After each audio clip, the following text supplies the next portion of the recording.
Монгол Улсын нутаг дэвсгэр дээр оршиж байсан Түргийн хаант улсын түүх соёлтой холбогдол бүхий Хосгийн үнэт эд дэлхийн зүйл олдврыг дэлгэн харуулсан Хөшөө цайдан музей нээлт 2011 оны 6 дугаар сарын 27-нд боллоо.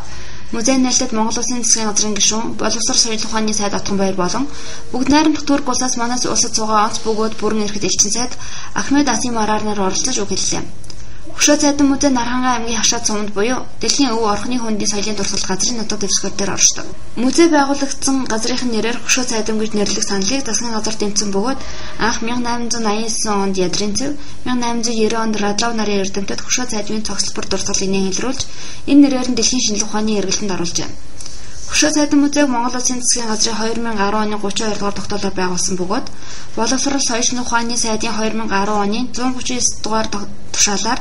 музейн дүрм бүтэц зохион байгуулалт орон тоог 2010 оны 268 дугаар тушаалаар музейн үндсэн чиглэлийг тус батлан музейг нээх бэлтгэл ажилдаа орсон юм.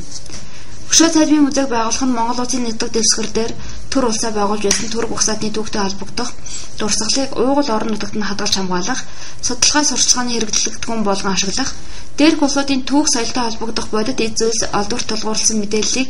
нийтийн хүртэл болгох, музейг аялал жуулчлалын маршрутад оруулах зорилготой.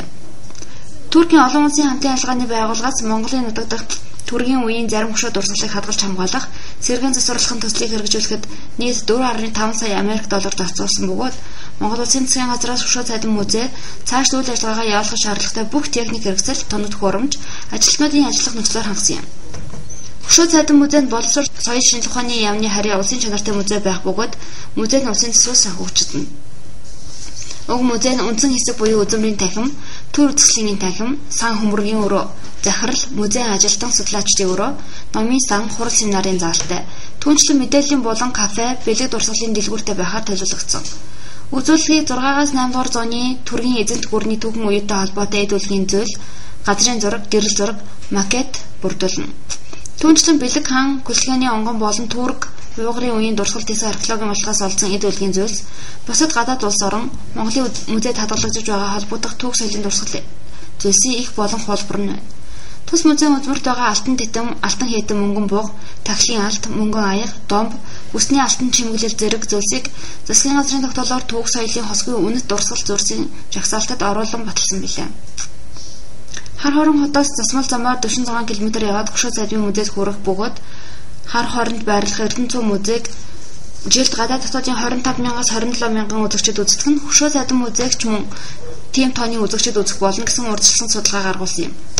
Хөшөө цайдын музейг байгуулснаар хар хорны бүс нутагт аялал жуулчлалыг хөгжүүлэх үндэсний хөтөлбөрийг хэрэгжүүлэх, Улаанбаатар хар хорон Хөшөө цайдан үгийн нурын чиглэл аялал жуулчлалыг хөгжүүлэхэд аялал жуулчлалын шинэ бүтээгдэхүүн бий болгож байгаагаараа аш холбогдолтой юм.